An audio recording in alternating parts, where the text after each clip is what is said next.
How's it, Keshav? Hard lines. A few days ago, you guys scored 180 plus on that pitch. How different was the surface tonight?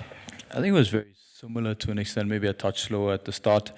We always felt like there was something in this wicket throughout, and we showed that against Mumbai, but Mike kept on, sorry.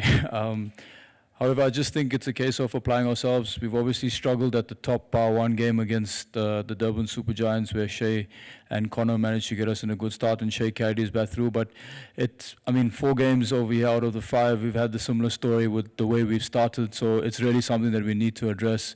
Obviously, we're making a little bit of hard work, but nevertheless, sometimes you need a little bit of a jolt along the journey, but we need to react a lot better and rectify the problem a lot sooner. Kesh, someone like Dewald came into this competition, a lot of the spotlight on him.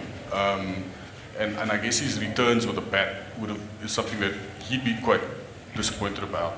I wonder, from a leadership perspective, the coaching staff, some of the seniors in the team, what's the sort of messaging you want to get across to him? Because some of the dismissals, including this afternoon, weren't great. Yeah. And what's the messaging you're trying to get across to him?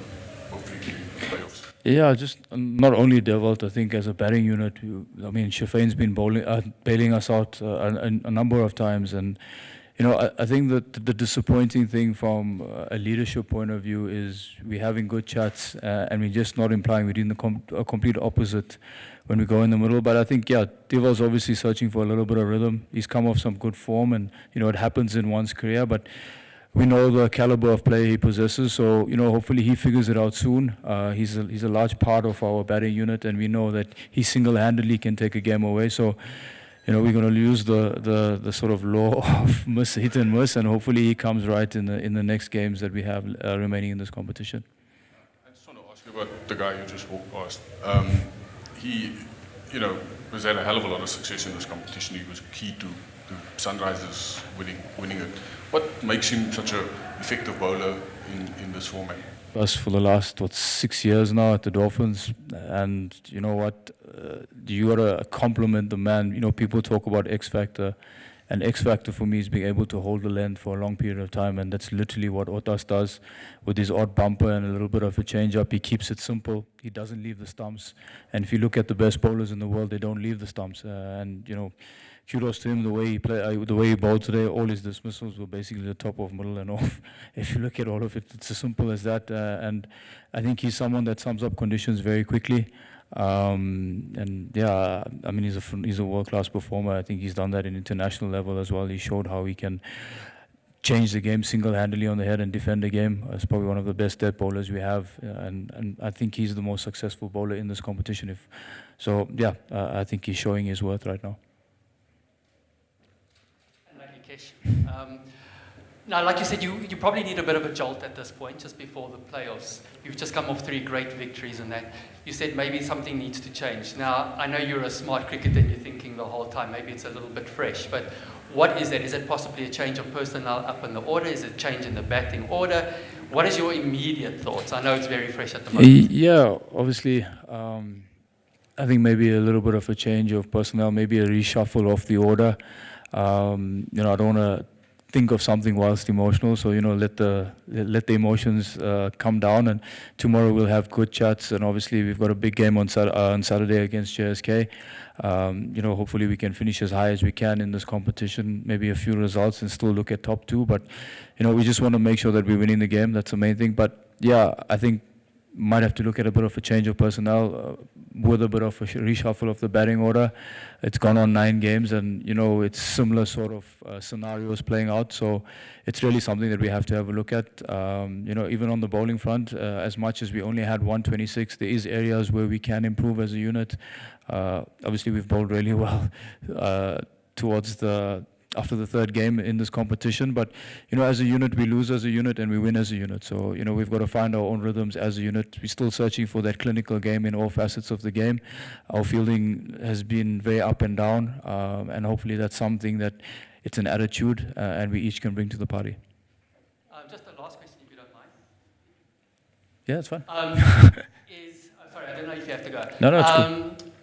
Why was the decision to play on that pitch again? Do you know? Maybe that's not in your pay grade. Obviously, MI Cape Town struggled. Wasn't the greatest game from them. Why the same pitch? Yeah, look, that wasn't actually us. I think that might have been either the groundsman or the league, so I can't comment too much on that. So yeah, I don't want to say something that could possibly get me in trouble. I really don't know from that perspective, yeah.